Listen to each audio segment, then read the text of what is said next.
వేసవి ప్రారంభంలోనే విజయవాడలో తాగునీటి కష్టాలు మొదలయ్యాయి. ముఖ్యంగా పేదలు అత్యధికంగా నివసించే అజిత్ సింగ్ నగర్, పాయకాపురం ప్రాంతాల్లో తాగునీటి కోసం ప్రజలు అవస్థలు పడుతున్నారు. అరకొరగా వస్తున్న నీరు శుభ్రంగా లేదని చెబుతున్నారు.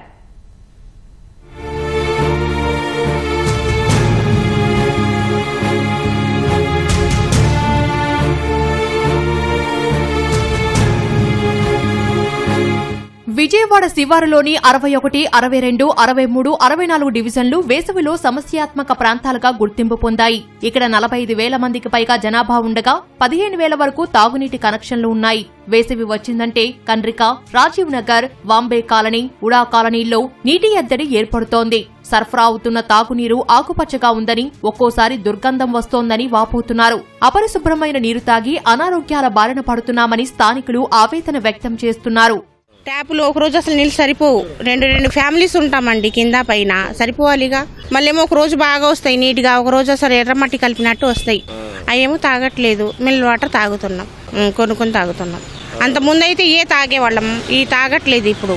మరి స్మెల్ కూడా ఉంటున్నాయి ఎర్రగా. అసలు బకెట్లో పడితే మొత్తం ఎర్రగా ఉంటుంది. ముఖాలు బ్రష్ చేసి నోట్లో వేసుకోవాలన్నా కూడా ఒక రకంగా ఉంటున్నాయి.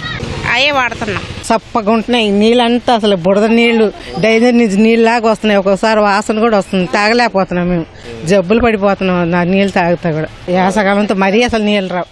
కండ్రిక, పాయకాపురం, ఉడా కాలనీ, రాధానగర్లో చేతి పంపులు పనిచేయడం లేదు. పెద్ద సంఖ్యలో బోర్లు తుప్పుపట్టి పాడుబడ్డాయి. 2 నెలల కిందట వరకు 2 పూటలా గంటపాటు నీరు వచ్చేదని, ప్రస్తుతం ఉదయం పూట మాత్రమే అదే సమయం తగ్గించి సరఫరా చేస్తున్నారని స్థానికులు చెబుతున్నారు. పబ్లిక్ కుళాయిల ద్వారా వస్తున్న నీరు మురుగువాసన వస్తుండటంతో ప్రజలు ప్రైవేటు నీటి శుద్ధి కేంద్రాలను ఆశ్రయిస్తున్నారు.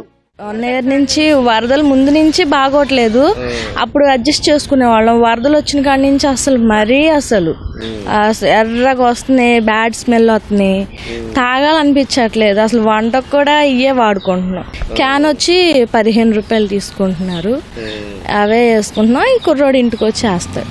2 క్యాన్లు వాడతాం. వంటకేంటి, తాగటానికేంటి, మొత్తం 2 క్యాన్లు వాడతాం రోజుకొచ్చి.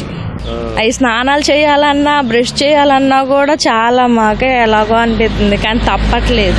అన్నిటికీ మినరల్ వాటర్ వాడలేం కదా. ఈ ఎండాకాలం ఈ మంత్ సరిగ్గా రావట్లేదు. మొన్న 1/2 అవర్ ఇస్తున్నాడు, అది కూడా మోటార్లు అందట్లేదు నీళ్లు. నగరపాలక సంస్థ అధికారులు స్పందించి తాగునీటి సమస్యను పరిష్కరించాలని ప్రజలు కోరుతున్నారు.